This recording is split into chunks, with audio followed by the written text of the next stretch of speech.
flag. That's a flag. Awesome drive, man. Awesome drive. It's nice to close out a race like that. That was awesome. This is the Team Blaney Podcast. Welcome, everyone, to 2023 season episode 37 of the Team Blaney Podcast. My name is Adam Rogers, and alongside me is co-host Steve Mez. As always, this podcast is brought to you by fans for fans. Steve and I have been following the drivers of the Blaney racing family for 2 decades, and Team Blaney itself launched on social media back in 2014. Now, each weekly episode of the podcast offers an in-depth analysis of Ryan Blaney's latest NASCAR Cup Series race, plus news, notes, and a lineup of special guests all throughout the year. And Steve, that is exactly why we are here midweek, the week of a victory at Talladega Superspeedway, to bring everybody a special bonus episode of the Team Blaney Podcast that will also involve a special guest. Yes, I reach out to as many people as I can when they win a race, because there are a lot of people behind the scenes that you don't get to hear about. And they're vital to the victory, and luckily we've gotten good relationships with people at Penske and Penske Racing, and the 12 team, and Jonathan himself. I sometimes ask him for somebody to come on, and I didn't actually say who, but Jonathan picked this next guest, and it's going to be quite interesting to hear from him and hear about how vital he was over the weekend. And I think even Ryan has an opinion on how vital he was over the weekend, even, right? Yeah, so let's go to Ryan Blaney's post-race press conference, where he talks a little bit about one aspect of the race that was very important to just the overall race at Talladega and also to the victory. I think you saw the third lane more today than normal, and honestly, it's honestly just a massive fuel mileage race now. I mean, where the stages are, the less time you can spend on pit road, the better, and you gain your track position. So literally the first stint of each stage, everyone's just saving gas. I ran 50% throttle, damn near the whole first stint of each stage, just to save gas. So I'm on pit road less amount of time, take less gas, you jump the cars that are using more gas. And when the leaders of the bottom lane, the middle lane start doing that, the third lane kind of develops, because you have guys that are like, well, screw it, I'm not going to save, I'm trying to get to the front. And so I think that's why you have all these fluctuations, and third lane goes, middle goes, it kind of fades, and it's just, it depends on who's leading that lane, who's saving fuel or not. So Steve, we talked about that in the episode just a little bit, and maybe kind of crushing some dreams on why they saw 3-wide racing all day long. When you're at the track, it's still super exciting. I don't care what you say. It's plenty of eye candy and entertainment. But as Ryan said, fuel mileage is so important at super speedways. So if anybody out there hasn't guessed yet, we are bringing on a member of the Team Penske 12 crew, and that's going to be Chris Conklin. He is the fueler or gas man for Ryan Blaney's number 12 Ford Mustang and Team Penske on the NASCAR Cup Series circuit. And he's the latest guest from that number 12 pit crew to join us on the show. So, Chris, welcome to the show. Thank you. Thanks for having me. So it's a perfect weekend to bring Chris on. They're fresh off a victory, second victory of the year for this number 12 team. So just to kick things off, we want to say congratulations on that big win this past week at Talladega. Yeah, thank you very much. That was a big one. Absolutely, and especially in the midst of a playoff run here. It's been a little while since that win at the Coca-Cola 600, so it has to really kind of give you guys some momentum going into this next round, especially kind of being locked in. Yeah, absolutely. And we've had a couple rough races leading up to it, so it was nice to, like you said, build some momentum, and we're all on a high right now, so that's good. So I think we're going to circle back a little bit to that Talladega victory and everything that went into that a little bit later in the interview. But every time we bring on a crew member, we like to kind of give a backstory, because I think it's really interesting to get you guys a little bit more spotlight, especially when it's a good spotlight, because sometimes it isn't always when people get to know your names. But when they hear Chris Conklin, we want people to know who you are. And I like to say, for a long time in NASCAR, it's always been that weird thing where some people consider it a sport, some people don't. Drivers for the longest time could be athletes, but they didn't have to be athletes. But in the modern era, in these pit crews, the pit crew members definitely have to be athletes. And that is totally your background. And from what I understand, that goes all the way back to high school when you were kind of a multi-sport athlete. Can you talk a little bit about your early years in high school and getting into athletics? And it seems like you sowed a lot of fields. You were in like basically everything you possibly could compete in. Yeah. So high school was really busy because it was one sport to another. So I played football, basketball, baseball, ran a little bit of track as well when that would fit in. Didn't really play anything other than baseball until I was a freshman in high school.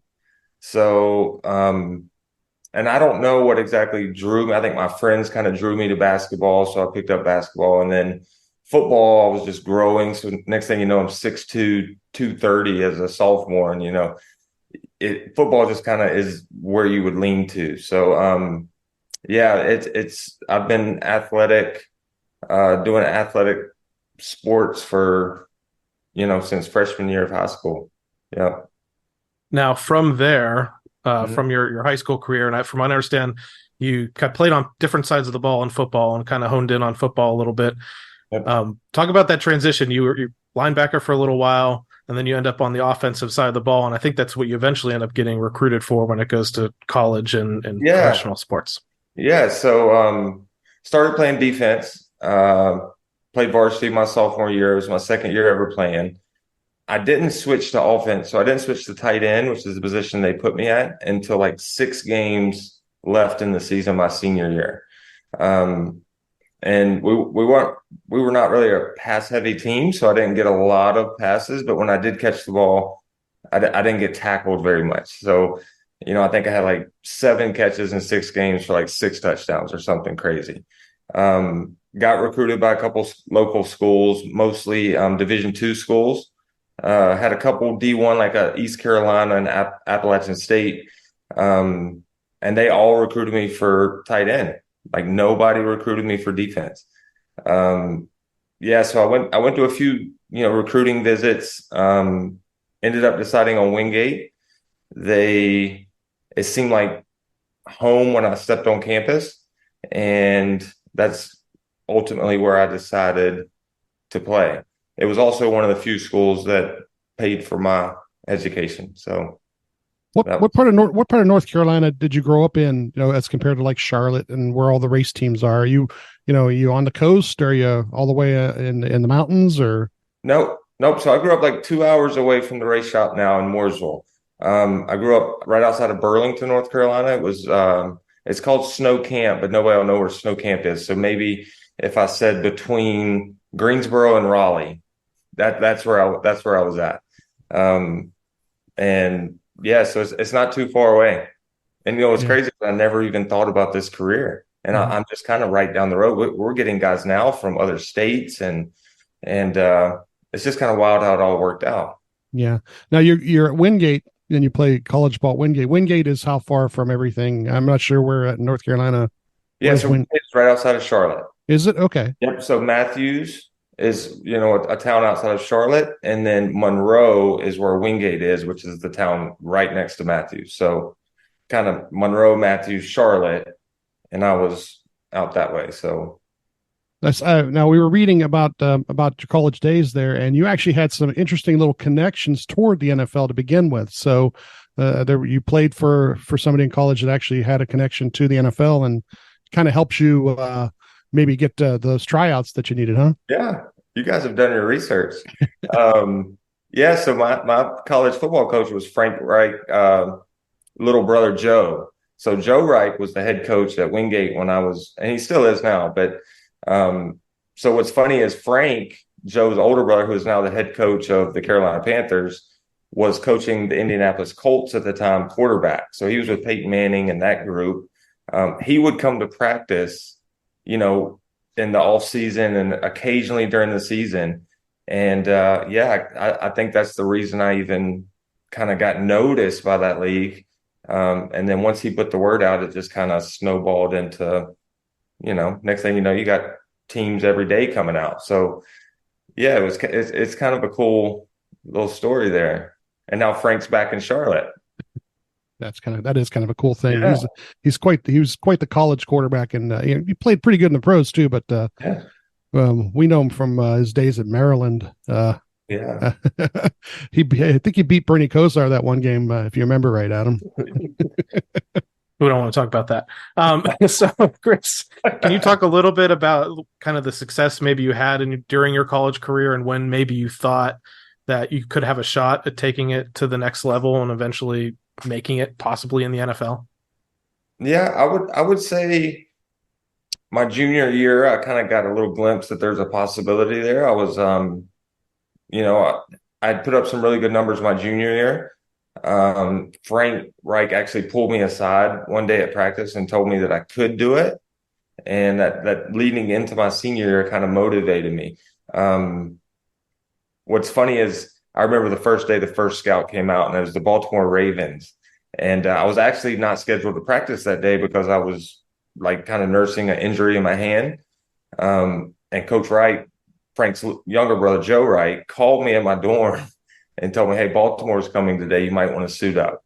So, and then it was funny because after that, it was just Colts are coming, Jets are coming, Panthers are coming down. So, my senior year was kind of, I didn't get to skip practice very often.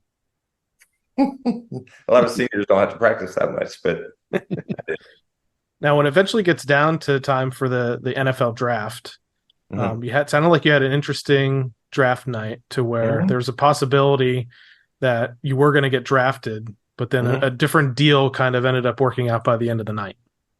Yeah, so the agent that I ended up signing with was out of Charlotte as well. So his name was Robert Walker. So we were at his office for the second day of the draft. Nobody he had was going to be a first day guy. It was kind of, later round guys. And so funny thing, the phone rings in the sixth round, right? And it's Carolina, they're calling, and it's Coach Fox and the tight ends coach, who was the one that came to the pro day I had. But they called and said that they had a spot for me at like number 249, which is like 3 away from Mr. Irrelevant, the guy that gets the Disney World parade. Mhm. So I was good with, I was good with that. I was like, 249 sounds great to me. It is what it is. Well, we hang up the phone. It wasn't 10 minutes later, they call back and they have a contract ready. So it's kind of weird how it works because they wanted to sign a undrafted free agent contract because they wanted that spot for another guy named Jeff Schwartz from Oregon that they were afraid the team behind them was going to get. So looking back on it now, maybe I would have waited to see if somebody else would have called. But, I was 20 years old, right? I was young. I was 17 my freshman year in college. So, and it's right down the road, right? I'm 30 minutes from the stadium right at that moment. So, we signed the deal and I was done in the sixth round. But, funny thing is when the draft was over, the phone rang with other teams. So I could have had a choice of where I went. But, I was, it is what it is, and it worked out fine. Well, a lot of those teams, when they do that, everybody's looking for whoever didn't get drafted, and Right. the only thing about that is what kind of opportunity you get. That's the only thing Right. once you get there. But so that part happens. Where does NASCAR come in? Where do they come from? Who actually spots you there and says something to you that you might be able to work in NASCAR? Yep. Okay. So, when I was at the Panthers for the OTAs and the preseason and the training camp and all that stuff, there was a assistant strength coach named Sean Powell. And I was the guy that would stay after and do extra work, right? Because I'm trying to make the team. And Sean Powell was the guy that would always stay after with me and help me and spot me and give me exercises to do and make sure I'm not going to hurt myself. Well, anyway, make a long story short, I got released in September or October of that year, and Sean Powell left the Panthers in December. So I'm bouncing around the league, right? I spent some time in New York and Green Bay. Well, Sean calls me because he knew I was from the area. I grew up in the area. Sean calls me. He had taken the coaching job, the strength coach job at Penske Racing. So he calls me and he says, "Hey, are you looking for a job?" And I said, "You know what? I'm actually going to New York tonight." I was actually on the way to go to New York Jets for a tryout. And I said, "Well, yeah, I still kind of am. I'll let you know how this goes." came back the next day from New York. So it was a 1-day trip. Mhm. I said, Sean, I think I'm coming to you. And, I walked in the building and I got signed up that day. So that's kind of how it happened. I mean, it was just kind of it was a God thing that I met Sean, and it was a God thing that I stayed after and spent time with him to make a relationship with him. Did you think at that point, so I mean, you had that opportunity to suit up at least in the preseason for your hometown team? Mm-hmm. Now, I didn't ask if you were actually a Panthers fan growing up or not, because I know it could be a little different as far as team allegiances go. But did you think your NFL dream was over at that point, or did you think I'm going to do this for a little bit and then maybe I'll get a shot somewhere else eventually? So, it's kind of, so when I got cut from the Panthers, I kind of went into like this mode to where I'd shut down a little bit. I remember I hadn't ran in like a month, right? And the Packers called me. Jermichael Finley had gotten hurt, and they wanted to fly me up and have me fill his role for as long as he was hurt. Well, again, I'm going to shorten this story way down, but I go out there and I run my 40 for him. I ran a 4.5 on my pro day, right? And I was about 255 to 260 pounds. I show up at the Packers, I'm 248, and I run a 4.8. That's what happened in a month. So, I was in a bad spot when I got cut. I thought the Packers happened, and I was like, you know what, maybe I can. I'll stay in shape, and if another opportunity comes up, I'll be on top of it. Only one more opportunity came, and that was with the Jets, and I spent the off season with them, and then they let me go, and the phone stopped ringing. So that was it. So at that point, you kind of come back to Penske. You put it off for a little bit. What was your first job there, and what crew were you working on? What team were you working with? So my first job, it was back when Catch Can was around. I don't know if you guys remember the Catch Can and the gas can. Yep. So the coach Trent Cherry, who I have a great relationship with, and we kind of hit it off really quick. He got me on the at the time Nationwide car, and it was the 22 car that the year that Discount Tire had came over. So we ended up winning the championship. I think I won 5 Xfinity and Nationwide championships. So I Catch Can for 1 year, and then I got rid of Catch Can. I fueled for 1 year while I'm learning how to jack, and then I moved to jack for 11 years after that. So I've been doing this. This is my 15th year. So first car was the 22 Xfinity car, and then Blaney came along, and I've been with Blaney, off and on my whole career. Talk a little bit about those different jobs, because again, so you've done a Catch Can, which has gone away, but can you describe a little bit about what that is, what the responsibilities are for a fueler, and what the responsibilities are for being a jackman? Yeah, so the Catch Can guy used to be, if you go back and watch some old pit stops, it was the guy in the back of the car that would open the vent to let the gas go in. NASCAR got rid of that because he has back to everything, so they were kind of worried about safety issues there. And what was cool is you would plug it in and you grab the first can, the gas man would go get the second can, and it's a cool stop. Gassing is exactly what it sounds like. How fast can you put the gas in the car, and can you be done before the other guys around you are done? And then the jackman is the guy, that lifts the car up and now puts the tire on as well, and then, jacks the left side. So I did 1 year of the hanging a tire thing, but I'm also 6'4", and getting that low to put a tire on was not kind of what I was built for, if that makes sense. Yeah. Yeah. And now that would have been pre next gen too, right? So could you imagine hanging a tire now and as fast as these guys as you got to move now? Maybe when I was 25, I could probably roll with it now, but now I'm 36. I don't think that's going to happen. How has the job of being the gas man changed from the old generation of car to the next gen? Now I mentioned, speed is like a big thing. They change the tires much faster, and it does look like you do have to engage the can, get out of the way for the guys to come back around and then get back in again. So can you talk a little bit about the intricacies of what you have to do on a pit stop? Yeah, I can. So the stop has gotten about 2 or 3 seconds faster. And there were times even and the fuel cell has gotten bigger in the race car. So instead of 18 gallons, it now holds 20 gallons. So it's taking more gas and the stop is 2 to 3 seconds faster.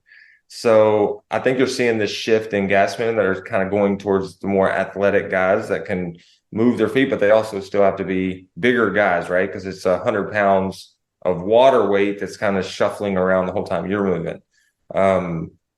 Yeah, it's been so I never got to gas at the old stop, right? So I've been gassing since the one nut deal, and it would be hard for me to compare the old way to the new way. I do know now it is very fast. So you can only get about 3 to 4 seconds out of that first can. So you're looking at 6 to 8 gallons, and then you only have 12 gallons left, right? So if it's an empty fuel run like we saw this weekend in Talladega, like you got to get all the 12 or you're not going to fill the car up, right? So it's gotten to where you can have some mistakes, but you can't have big mistakes anymore and get away with it. Now, this past weekend, we saw fuel only stops and watching a couple different things. Different teams do things differently, but we noticed that on yours, you actually have somebody standing there just further up the car. And first off, who is that? And their job literally is to catch you, isn't it? Yeah. Yeah. So it's kind of an ongoing joke. It's Trevor Apsey. It's our carrier. He's an ex-football guy too, right? So he's probably looking to, if he gets a chance, he's probably going to take me out. But it might not end up the way he thinks it will. But anyway, so really that guy is there to stop the can from leaving the pit box. So if for whatever reason I don't pull it out in time, or if Ryan, turns the car out really quick, the can could get stuck. I think we've seen it a couple times. Cans will go down pit road, and it's his job not to tackle me, but to make sure the can doesn't leave the pit box. Even though I look at the film now and I can tell he's clearly just trying to tackle me. He just wants to hit you. He just wants to hit me. Yeah, it's like, what? Yeah. Reliving his high school football days or college football days. He was actually a really good college football player. So, it might not end up well for either one of us. Now this weekend you mentioned that something bad could happen, and we saw a can go down pit road on the back end of the 54 car. Have you had any incidents like that, or anything that any kind of things? Like we saw one that sparked up a fire a couple weeks ago too. Have you had anything like that happen to you, or no bad experiences? I haven't. Both of y'all better knock on wood. Knock on wood. We're all doing that right now. Wood right now, because nope. So I just said that the other week that I've never even felt nervous about it. So like I've never had a can get stuck to where I was like, oh, that was close.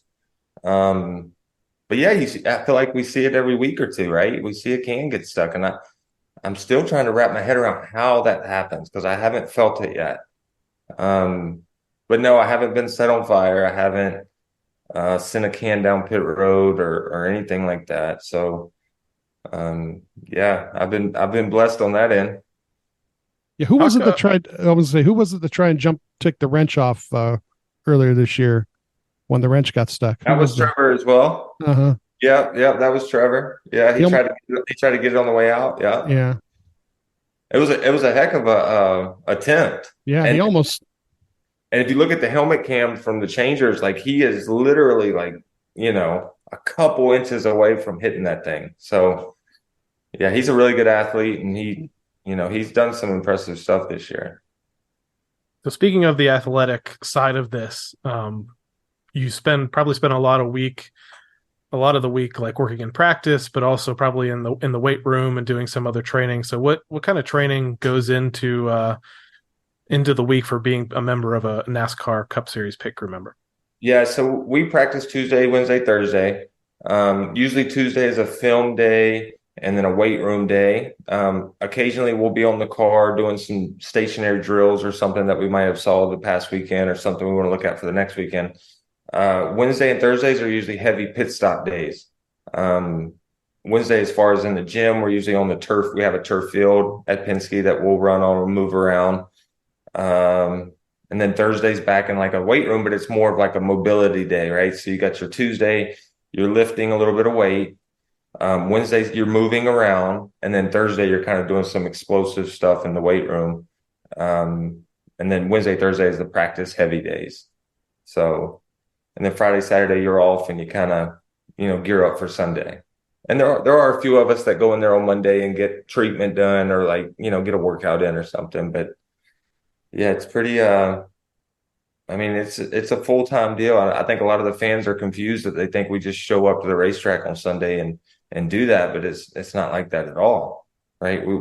They're amazed we have a camera. Well, at practice, we have cameras on every corner of the car and on every head that has a helmet on, right? So we can see it from any angle you want to see it from. And then we watch film. A lot of them are surprised that we watch film, but we break film down and we time it. And yeah, it's very intricate, and it has really gotten even more precise the longer I've been in it, right? We did it way back then, but now it is like dialed in. So Yeah.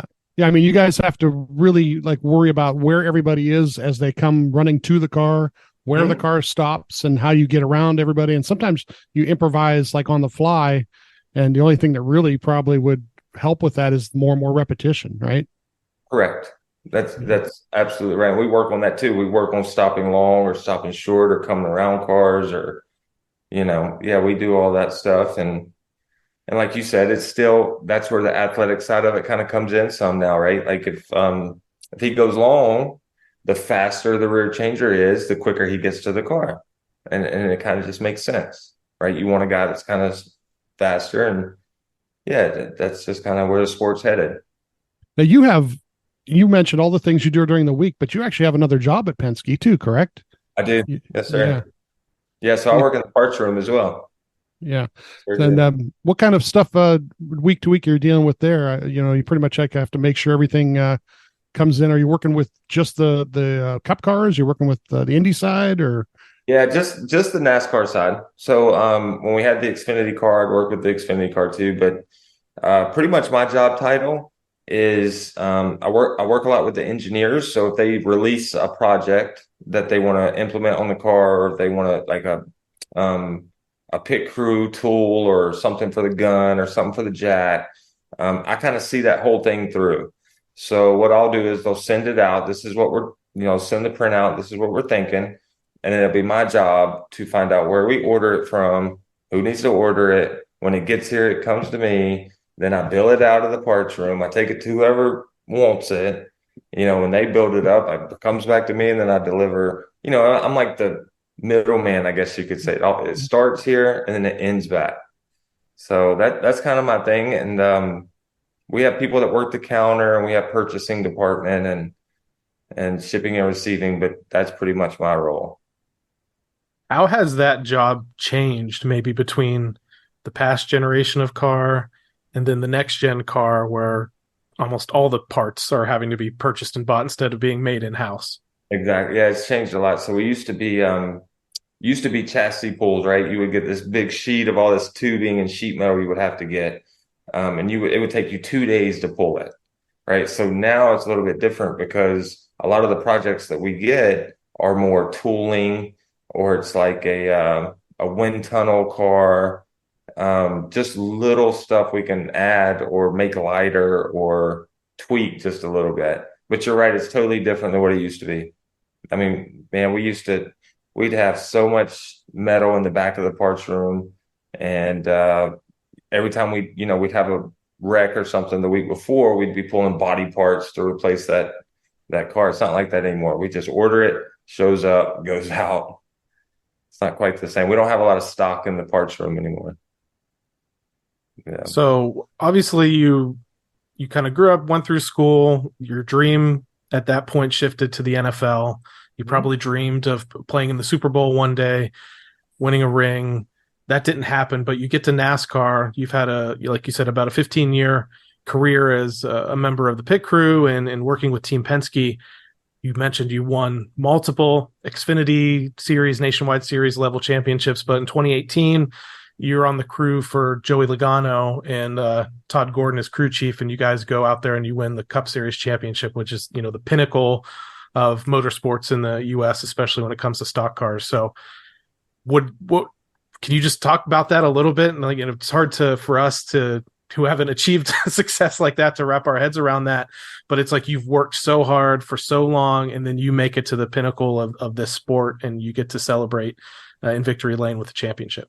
Yeah. Yeah. So 2018 was the first year they took away a carrier. So that's the first year that we had to actually hang tires. Remember how I told you I'm not built for that, right? So I did make, like, I was on Joey's car 2018, and I actually got moved off that car in the last, maybe the last round or 2 or 3 races.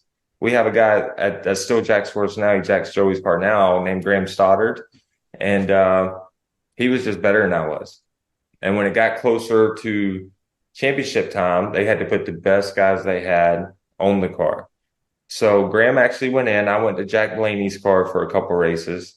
And then, yeah, I mean, I did get to celebrate the championship. I was just as happy as anybody. I wasn't ill towards them. I wanted the best for the company, and I was all about, let's put our best foot forward. You know what I mean? My body was hurting, right? I wasn't as good as the other guy. And, but yeah, it was like, I remember calling my wife after the race, and it was like so emotional. Like, you're right, because you worked so hard, especially with that stop, because I was learning to hang a tire. I'd never done it before. And yeah, so I mean, you're right. It was like, I don't know how you top that. Even though I wasn't on the car that won, right? I did the 34 races leading up to it. Yeah. And yeah, it was just like this big relief, like, oh, I'll just go to Gaston now. So you're on Logano's car for that period of time. You mentioned you've bounced between cars a couple of times, but Todd Gordon eventually does go over, and the whole crew mostly just shifts over to pit Ryan's car. What was it like? You know, I don't know how long you were with Joey, but what's it like kind of changing drivers and getting used to maybe a little bit? Some drivers take more of a leadership role than others, but was it an easy transition to kind of switch between cars, or was it kind of, did it kind of throw you off a little bit? It was easy for me because I had been with Ryan so much, right? So I did Ryan when he was on the Wood Brothers. I jacked his car for the Xfinity Series. Yeah, his first Cup seasons, I was his jack man. So when we got moved over, it was great by me, right? Like, I love Joey and I love Ryan, so it was a win-win. Just put me, play me where you want to play me, but just play me. So I don't care where I'm playing, just play me. But yeah, I know some of the guys that were on Joey's car for long term before that had a tough time, and it took them a while to get over that. But and some of the guys are still on Ryan's team now that were on Joey's team, and I think they're happy now. I think they've realized that Ryan's a stud, and we got just as good a chance as anybody out there every week. So yeah, it was tough. I'm glad they brought Todd too, right? I'm glad it wasn't just the pit crew, or just the road, some weird swap. I'm glad everybody came together, so that made the transition even a little bit easier. They even changed truck drivers. So, I mean, it was a whole shift. So being in professional sports, especially in the spotlight, and I mentioned sometimes the spotlight when you guys are in it isn't always under the best circumstances. And your front tire changer, Ryan Flores, has mentioned before that pitting the 12 car in the Cup Series is one of the hardest teams and cars to pit, as far as maybe the public perception can be sometimes. Like, he feels like you guys are under a microscope because of things that have happened in the past. Yeah. Can you talk about that pressure at all? And do you stay off social media? Do you even let any of that noise in your head, or do you just kind of focus on your job week to week? Yeah, I don't get on social media. I don't have one. And it's kind of an ongoing joke with all of us on the team that we know it's out there. And it just feels like we had a bad rap for a while. Like luck was not on our side, and it was the craziest stuff too, right? It was like a sign falling off a pole, or it was like spinning out coming up on the racetrack, or it's something crazy. Mm-hmm. But yeah, me personally, I don't feel any extra stress because of it. I'm going to put my best foot forward no matter what. So I've gotten to this point now to where I'm going to try my hardest. If it goes my way, great. If it doesn't, that's okay, but it ain't going to be because I didn't try. right? So, um, yeah, I don't feel any extra pressure with that. I want to do my best every time I go out there. And people are going to say what they want to say, and it's not easy. It's really not easy now that it's, to stop.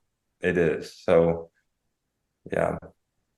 With this past weekend, being gas only stops, Mhm. how is that different than a regular stop? Are you listening for, I mean, like who tells you when to disengage from the car, or are you counting, like they say, 5 seconds of Yeah. fuel? Are you counting it yourself, or is Jonathan counting it? I mean, how does that kind of work? Because I know it's a regular pit stop. You go over there, you're going to put the whole can in or whatever. But how does a fuel only stop work?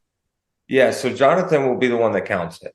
And he's up there with Tony, with Palmer, and they are deciding how much gas they need. So my job at the bottom of the box or on the floor level is not to decide how much gas we need to make it to the stage or make it to the end of the race or whatever it is. They report to me how much they need, and we've got a calculation now to where we know if we need 8 gallons of gas to make it, then we need 4 seconds of gas.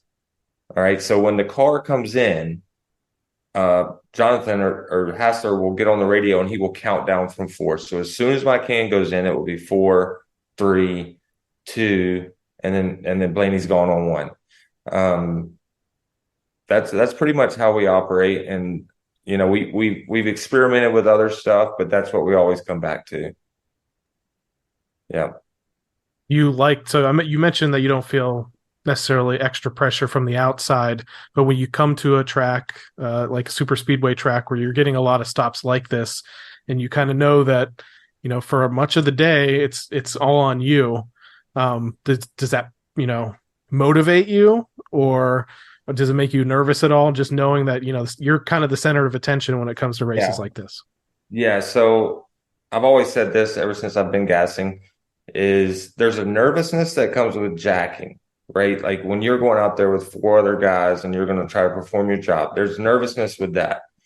But you don't know nervous in racing until you have a gas only. I promise you, you don't know it. So there's something about everybody talking and everybody looking at you, and you're the only one that can mess it up. Yep. So yeah, I'd be lying if I said there wasn't more um awareness to it, maybe. I don't wouldn't say I get nervous as in like I'm shaking or like I'm like, oh my gosh. But yeah, I would say that super speedways, there's definitely a different approach mentally for me. Just knowing that, hey, pretty much every time we come down is going to be on how fast can I go. So yeah, I would say there's definitely a different mindset for speedways for a fueler or a gas fan than it is for, a Darlington or a, Martinsville or something, for sure. And I have to imagine that those nerves, in some instances, with the way that some of these races can go into multiple overtime situations, the nerves don't Yeah. end when the pit stop ends. You're probably really nervous to make sure. All right, we know Yeah. we can make it to the end of the first overtime, but after that, Yeah. it's going to get a little hairy. Yeah. So I've got, yeah, that's what really makes me nervous. Not so much the performance, right? Like I'm okay if I go 100% and something happens. What makes me really nervous is not knowing if we're going to make it or if we're like one lap to the good, right? And it's kind of depending on how much gas Blaney saves. So it's kind of out of my hands at that point. I would say I probably get more nervous for that. I think you're right. That's where So, where Tony yeah. Palmer's the man. You know what I Yeah. mean? Like he's on it. Mhm. So different crew members that we've talked to, you took a little bit of a different path into the sport. Some people on the mechanic side have talked about, they lived up north and they decided to pack their bags and they're going to go to North Carolina. They sleep on somebody's couch and they eventually get, an opportunity. In this modern era of being on a high level pit crew, do you have any advice for people that might want to get into this sport, and would you encourage other ex athletes that maybe didn't make it to the next level in their sport to try to get into the recruitment zone for one of these race teams? Yeah, so I would say that my word of advice would be it's kind of hard because I almost feel like you have to know somebody. And I say that kind of lightly, but I feel like that's how majority of people get into the sport, right? They've got a family member that worked in the race shop. They've got a friend that's on a pit crew. They got a friend of a friend that is a pit crew guy. Um, I know we have a pit school that you can pay to go to, and we have gotten a couple guys from that place that did really well. Um, I would say if that's not the route you want to go to where you want to go live on somebody's couch and pay for a school, I would say best thing you can do is probably network your butt off, go to Charlotte Motor Speedway and just talk to people. Right? That would be my word of advice. And as far as athletes go, I would say, heck yeah, it's a great career. I mean, you get to kind of it's not going to be what you've had, right? It's not going to be baseball, football, basketball, soccer. It's not going to be any of that stuff, but it is competitive, and you're still part of a team, and you get that aspect of it, and you can make a good living. Um, and there's pressure that comes with it, and most athletes like that feeling. You know what I mean? Um, so I would definitely say if you're an ex-athlete and you're looking for a career choice, this is not a bad one. Um, well, I think that pretty much wraps it up. We really want to thank you for Yeah. giving us the time and talking with us. I mean, the only other thing I would really say is, you guys are locked into the round of 8 in 2023 here. You do have one more race after, before we go into that portion of the season. But what's your outlook for this 12 team and Ryan Blaney the rest of the year? We're gonna win this thing. I think we're gonna win one of the next three, and I don't know which one because he's good at all three, and he is bad to the bone at Phoenix. If I was another driver, I would not want him in that race. Yeah. So unless he gets wrecked for 3 weeks in a row, like if we get to Phoenix, we'll win. That's my outlook. And it's weird how that shifted this past week, right? Yep. So we were kind of all down and out, and like, hey, if we don't finish good here, we're gonna have to win at the Roval, and that's kind of a crapshoot. And then we won, and then it's like, man, we can win this whole thing now. Let's just do that, right? Let's just wipe out the past few races, and let's just go win the whole thing.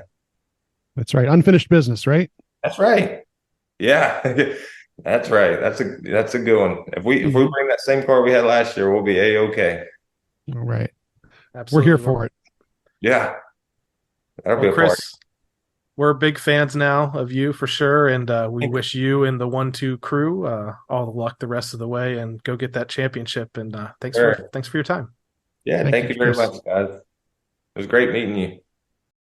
Steve, we interviewed several members of the crew at this point over the last couple of years. We've had, crew chiefs, engineers, road crew members. All of them have given amazing perspective, but the one perspective we've been missing so far, and hopefully in the future we'll get even more, is a member of the Over the Wall pit crew. And it was so great to have Chris Conklin on with us. And I just feel like he answered the question so well, gave us some really great insight, and especially just to his specific position, because it's really easy just to think, all the fuel man does is pick up gas cans and that's it. But these guys are training hard all week long. Sometimes they have full-time jobs doing other things with the race teams. And, he didn't make it in the NFL like he maybe thought he would, but I still feel like he's kind of living the dream. Yeah, it was great. Thanks again to Jonathan for setting that up for us. It was great to have him on to hear that insight, and just makes you want to root for them guys even more when we learn more about them and how good they are. And it really says a lot about the character that they have. And, can't wait to see how they do these next couple of weeks. And we're with him. These next couple of weeks, they're going to go win it all. Absolutely. And I like this, what you said about rooting for him, because we try to say all the time that this is a team sport. It's really easy to get just caught up in the fact that you're rooting for a driver. It's all about Ryan. And obviously we're huge fans of Ryan Blaney, but it is such a team sport. And this pit crew means so much. And especially this victory at Talladega, if he makes a mistake here or there during that race, Ryan could have lost track position and never got the checkered flag. So he executed a perfect race. They ended up in victory lane. They're on to the round of 8. And it was just so interesting to learn Chris's story. And yeah, we're really thankful that he came on to talk with us, and we're really glad that we were able to help share his story with all of our listeners out there. But yeah, so hopefully everybody enjoyed this extra bonus episode. I want to thank you once again for tuning in. If you'd like to learn more about myself or co-host Steve, just listen to our very first episode that explores our Blaney racing fandom. You can interact with us on Facebook and X at Team Blaney, and on Instagram and TikTok at team.blaney. And as always, I'd like to encourage you to support the Ryan Blaney Family Foundation. This organization was established in 2018 and supports causes like the Alzheimer's Association and UPMC Sports Medicine through fundraisers, events, and membership in the Blaney Bunch fan club.